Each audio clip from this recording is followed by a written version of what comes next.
Yes, nimekuona ukiwa unaokota makopo hivi kwa ajili nadhani ya kwenda kuuza. Hebu niambie, kabla ya kufika huko natamani kujua wewe ni mtu wa wapi, umetokea wapi na ulianzaje kazi na ikawaje na vitu kama hivyo. Kwa kweli maisha yalikuwa kidogo sio mazuri kwa upande wangu mimi, mpaka naamua kufikia kwenye kazi kama hii. Ni swala ambalo nilipitia changamoto nyingi sana kwa kweli, mpaka naamua kuokota chupa kwa ajili ya kujipatia angalau hela ya kula, kuliko kuwa mwizi mtaani kuiba, sio vizuri. Kwa nikaona kijana kama mimi nifanye shughuli kama hii inanipa kidogo hata 200 nikipata. Ndio namshukuru Mungu. Okay, tunatamani kujua yani kabla ya kuanza kuokota chupa nini kilikuwa behind, nini kilikuwepo nyuma yake hapo? Ulikuwa unafanya nini? Kabla hapo ni story ndefu. Tungetamani kupata kwa at least kwa ufupi story ya nyuma hapo. Story ya nyuma, mimi kwa kweli kuanzia kijijini kwetu nilikotoka, baba yangu mimi alikuwa mkulima wa nyanya kipindi hicho nikiwa mdogo. Mimi nilikuwa mtoto mcheshi sana kipindi hicho. Babangu akinituma naenda huko fast sharp. Tunaamsha kipindi hicho, unaanza kuamka kama kwa mfano kijijini kwetu kule nilikozaliwa. Unaweza kuamshwa asubuhi ukafanya shughuli, umeona. Kwa kweli changamoto nyingi niliyopitia nyuma, kuanzia huko nyuma mpaka leo hii. Ni story ya kujipanga na mpaka nielezee. Anyway, Dar es Salaam ulifika mwaka gani hapa? Dar es Salaam. Kwa kusema kweli Dar es Salaam mimi leo Dar es Salaam nimefika 2013. Okay, baada ya kufika Dar es Salaam ulikuwa unafanya kazi gani? Mara kwanza kufika Dar es Salaam, sababu nakumbuka kipindi hicho baba yangu yeye aliniambia asubuhi nimeamka tu ananiambia, mwanangu kuna kazi Dar es Salaam ya kwenda kufanya. Nikamwambia kazi gani baba? Wakati mimi kuna maisha nishapitia nyuma huku, nimeshaenda mpaka Dodoma kufanya kazi huko. Ni kazi gani tena baba mimi nitakayoenda? Usijali, kuna kazi tu ndogo ndogo ya dukani huko, ila kuna mwenzako mtasaidiana kwa wawili. Basi ikabidi niandae usiku ule, asubuhi ndo nikaamka. So baada ya kufika Dar es Salaam na ulifanikiwa kuanza kufanya hiyo biashara hiyo ya duka? Nilifika nipokelewa maeneo ya Ubungo. Kipindi hicho ni terminal Ubungo, ndo stand ilikuwa hapo ya kupokelea watu ambao wanaofika kutoka mikoani mpaka Dar es Salaam, walikuwa wanapokelea watu. Ndio nikafika kule nikapokelewa na ndugu ambaye aliagizwa na huyo bosi. Ndio akaja akanichukua pale akanipeleka nyumbani kwa huyo bosi. Mara mwisho nakumbuka nishukia maeneo ya Pugu huko fresh, ndio nishukia. Kufika kwa bosi nyumbani, kakaribishwa vizuri, karibu. Karibishwa na huyo ambaye ndio fikia kwake ni kama yani huyo dada ambaye aliyemuoa ni mkubwa wangu mimi, mkubwa. Basi niendelea, nilikuwa kipindi hicho nilikuwa na akili zangu tu timamu, nimepokelewa. Basi kaa pale kaenda kuonyeshwa mazingira dukani. Basi hivyo fanya kazi pale ndani wiki 2. Ndo naambiwa bwana kuna kitu kiko sawa. Ngambia kitu gani? Sisi unajua sisi ni watu wa Mungu na mara nyingi huwa hatupendi watu ambao hawaeleweki. Kwa kama wewe tunakuona wewe mazingira yako ulikotokea, yani asilimia kubwa nyie ni watu ambao wakorofi jamii ya kwenu. Kwa hiyo nitakuwa nikupeleke sehemu moja hivi ukawa kidogo ukafanywa kwa ajili inaitwa kama maombi fulani hivi. Kapelekwa kule, karudi. Kaniambia umeelewa chochote utakufundishwa yale mafundisho? Nikamwambia nielewa. Sasa mimi cha ajabu nashangaa nimefika kule naanza kusinzia tu. Nikaona ujinga nikapiga chini yale mafundisho sikasi. Na ule mzee kando kwanza kunichukia pale. Sio ni mara ratiba hizi kwamba wewe kesho bwana hivi baki hapa nyumbani. Mara kesho narudi na kuna yale imepotea humu. Ngambia shilingi ngapi? 50,000. Sio nini ndio ikawa timu pale. Baadaye wakamniamsha usiku wananiambia sababu hiyo kazi ya dukani nilifanya ndani ya wiki moja.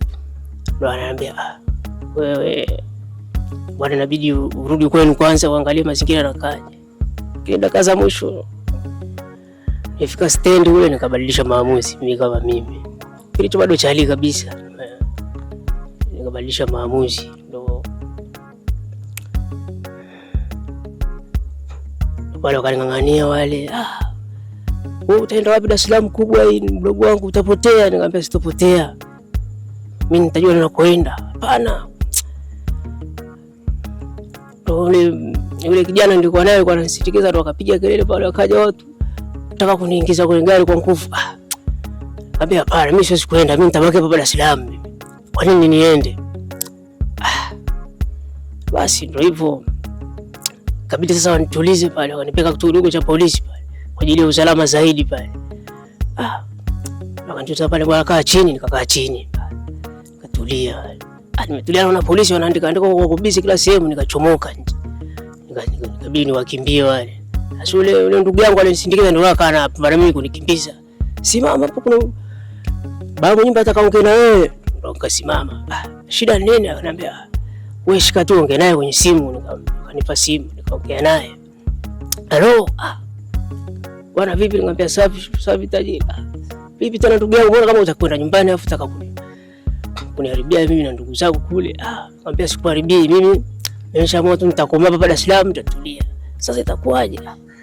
Baba mimi si cha kufanya, nikakata simu nikamrudishia. Akaning'ang'aniza. Nikamkimbia tena yule bwana mimi. Katika kupita zangu mara ya mwisho niliangukia kimbia huko kote, nilikaangukia Segerea pale. Pale Segerea stand pale. Mara yangu ya kwanza kutua pale. Segerea stand pale. Kaangalia pale nikasoma mazingira pale. Kuna baa moja inaitwa Kazi Moto kama maeneo ya msikitini kwa juu, baa inaitwa Kazi Moto. Ndio nilienda kuna kipindi hicho hiyo baa inaitwa Asiriji kabla haijabadilishwa jina. Ambapo hiyo baa kipindi hicho alikuwa anaitwa Boss Humphrey. Ndio boss alinipokeaga pale. Anijui atufahamiane lakini tu ile binadamu sio binadamu wote wabaya, lakini naamini binadamu wengi wazuri.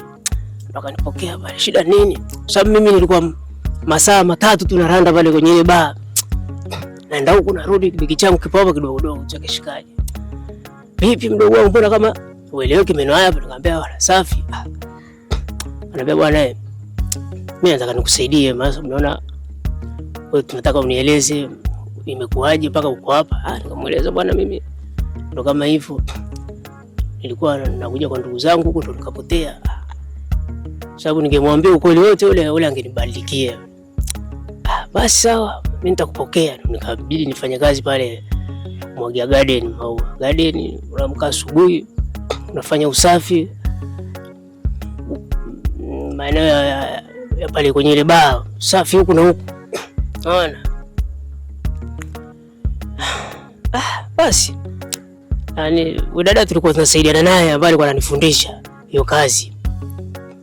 Na yeye kuna kipindi nilifika akakimbia ile kazi akaniachia mimi peke yangu. Baada ya mimi kujua hiyo kazi nishajua. Baada hapo nimefanya. Sasa bosi anashangaa inafika miezi 2-3 mshahara siangi nao wala nini. Vipi mbona kama mshahara utaki kuchukua? Ngambia bosi bwana mimi naelewa kwamba mimi nishakuamini kwa vile uliniamini mimi ukanipokea hapa, mimi kana nafanya kazi.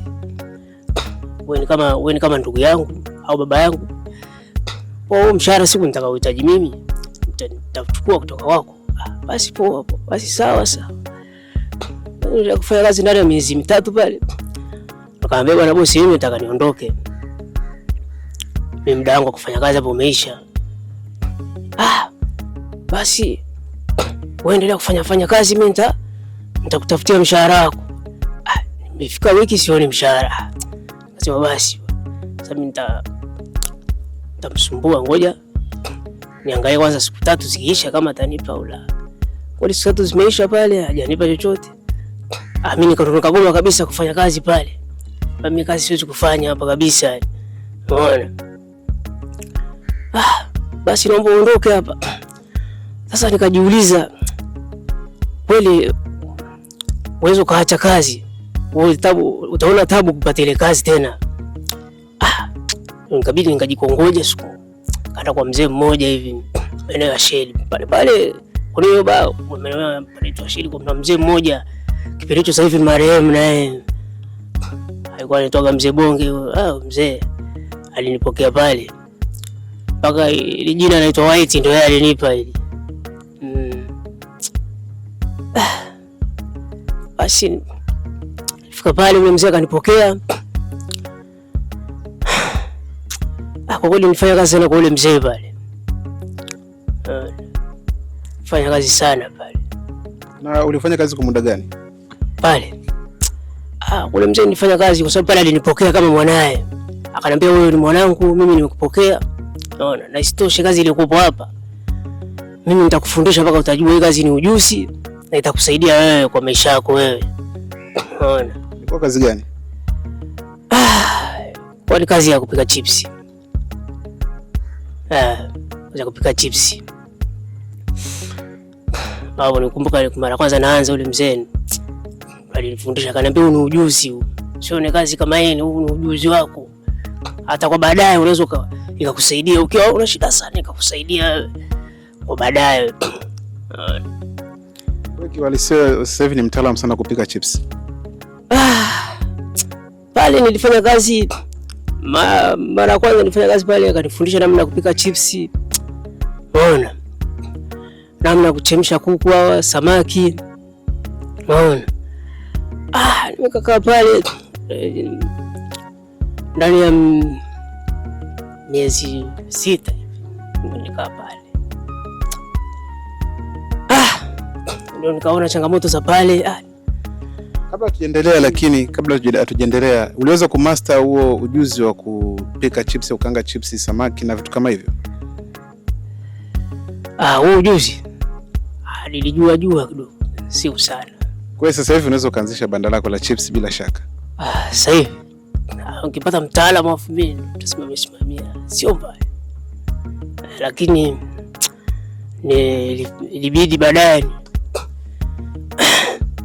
nibadilishe ile kazi baada ya kuhaswa. Kwa sababu kutoka kwa ule mzee ananiambia, kijana wangu unaenda wapi? Kwa sababu nilifanya kazi ndani ya miezi 6 pale. Nikamwambia mzee, mimi sitojua tu nitawapoenda. Lakini alikuwa anakulipa? Huyo mzee alikuwa ananilipa kwa siku. Alikuwa ananilipa kwa siku 3. Mimi tu ndo changamoto nilizoziona pale. Mimi kama mtu mzima niko na changamoto kama zile, nikaamua mimi nijengue pale kutongana na changamoto nilizopitia tokea nikiwa mdogo yani.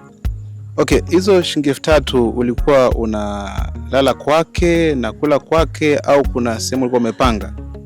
Yaani wewe hapo ni kila siku unaamka kwake, nalala kwake, maji ya kuoga hapo bafu. Pengine kama ni mwanaume unakamilika anaweza kukutafuta. Mwambie mzee, bwana mimi na shida leo mzee, nataka tembelea hata wife wangu huko, unaona? Anakuruhusu tu bwana, nenda, lakini kesho hakikisha niingia kazini. Nataka muda kupumzika na kuopa. Okay, tunaweza tukaendelea. Mara baada ya kuacha kazi kwa yule mzee ulienda wapi? Ndio hivyo kama hivyo. Unajua mdudu wa shetani ukishaingia kichwani kwa binadamu huwezi kuutoa. Ule mzee alinibembeleza sana. Kijana wangu utaenda wapi? Maisha magumu kama haya. Angalia dunia ilivyokuwa kubwa, utaishia wapi? Na utaenda wapi? Mimi mzee, mimi popote nitakapoenda. Na mara kwanza nilipoondoka pale niliondoka usiku. saa 2 usiku. Okay, tuishie hapo hapo, tutakuja kuendelea. Tupate wadhamini kidogo.